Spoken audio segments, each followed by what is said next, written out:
Lista 3, exercício 2.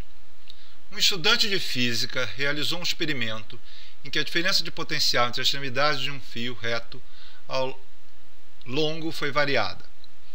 A corrente I no fio foi medida a cada valor da diferença de potencial com um amperímetro, e os resultados da experiência são mostrados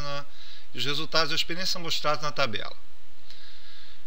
Bem, qual é a resistência do fio em cada medida? Trace o gráfico V por I por R. O fio obedece a lei de Ohm, por quê? Qual a potência gasta por efeito Joule no fio em cada valor? E trace o gráfico P por I. Bem, então vamos começar, no caso, calculando a resistência em cada parte da experiência. Isso é, a diferença de potencial aplicada ao fio, né, o fio condutor, tem uma corrente correspondente. Então a gente vai, claro, aplicar usando a lei de Ohm. Isso é, a resistência é a diferença de potencial pela corrente que está passando naquele instante. Consequentemente, em cada parte, a resistência tem os valores que estão aqui na tabela. Certo? Se eu pego a diferença de potencial dividido pela corrente, eu vou ter a diferença de potencial em cada ponto. Certo? Isso resolve o item A. Bom, aí ele pede para traçar o gráfico V por I. Isso é, a diferença de potencial pela corrente. Certo? Então, para cada corrente eu tenho uma diferença de potencial correspondente, que seria esse caso aqui. E o I por R. Então, seria para cada resistência a corrente correspondente, que seria essa ali. Eu tracei dessa forma, R por I, tanto faz, porque, na verdade, é mais interessante para a gente fazer a análise. Mas dá no mesmo, tá? Mas seria só invertido, ou no caso de V por I, ou R por I. Desse jeito fica mais fácil a gente analisar. Bom, o item C, que está ao contrário aqui, né, B e C, né, traçar o gráfico que obedece ou não à lei de Ohm, na verdade seria B e C, mas tudo bem, não faz diferença. A ideia é se ele obedece à lei de Ohm ou não. Bom, obedecer à lei de Ohm, ele obedece independente do resultado que se obtém. Por quê? Porque, na verdade, a lei de Ohm diz que o parâmetro resistência é a diferença de potencial aplicada pela corrente. É a razão entre a ação sobre o condutor, que é a diferença de potencial aplicada pela corrente de resposta do circuito. Essa razão me dá um parâmetro que a gente chama de resistência, e a gente pode calcular a resistência em cada ponto dado por esses valores, no caso aqui. O que na verdade está se questionando não é o que ele obedece à lei de Ohm. O que ele obedece à lei de Ohm, ele vai obedecer. É se ele é um resistor ôhmico, né? E o resistor ôhmico é, na verdade, por conceito, aquele que tem a resistência constante, independente da diferença de potencial aplicada. E isso só vai acontecer entre 5 e 20 volts, certo? Entre a corrente de 0,1 e 1 ampere. Nessa região entre 5 e 20 volts, que é a diferença de potencial aplicada, a gente vai ter a nossa corrente de resposta do circuito, certo? 0,25 a 1 ampere, e a resistência igual ao valor. Então, nessa região, ele é um resistor ôhmico, que nenhuma ação faz com que a sua resistência mude, nem em temperatura, nem nada. A partir daí, há uma variação de resistência.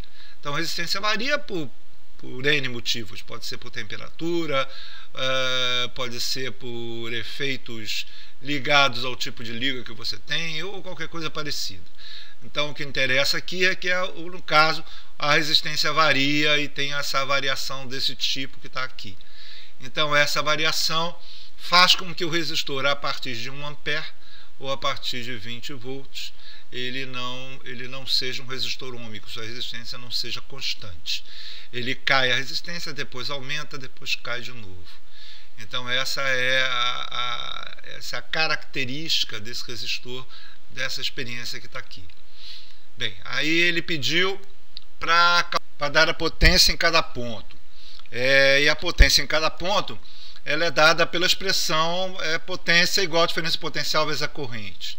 Muito bem, essa expressão independe, inclusive, do elemento que você está calculando essa potência. No caso desse resistor, a diferença de potencial sobre ele vezes a corrente nos dá qual é a potência perdida por efeito Joule, por temperatura. Mas se você quisesse calcular, por exemplo, qual é a quantidade de energia por unidade de tempo acumulada num capacitor, bastaria você pegar a diferença de potencial sobre o capacitor vezes a corrente que passa por ele, e você teria a taxa de acúmulo de energia ou retirada de energia de um capacitor. Certo?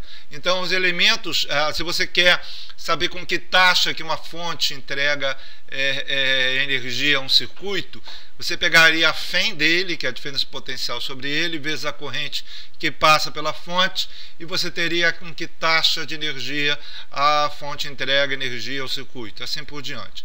Então, a diferença potencial vezes a corrente serve para qualquer tipo de elemento do circuito. No nosso caso, diferença potencial vezes a corrente nos dá, se eu multiplico a diferença potencial pela corrente, nos dá qual é a potência perdida por efeito Joule em cada ponto do circuito. Aí ele pede para calcular, para graficar potência por corrente, e a potência por corrente é graficada desta forma, de acordo com os valores que estão aqui. Note que se eu substituo a diferença potencial pela lei de Ohm, eu fico com RI ao quadrado. Ou seja, nas partes em que a resistência é constante, então a potência varia com a corrente ao quadrado. Isso aqui tem a cara de uma parábola, certo? Que seria esta parte, essa região onde a resistência é constante, a diferença de potencial aumenta, a potência aumenta com R ao quadrado, aqui seria uma parábola. A partir daí, eu tenho variações de acordo com a experiência e com o tipo de elemento que a gente tem. Essa é a potência perdida por efeito Joule em cada ponto do nosso resistor. É isso.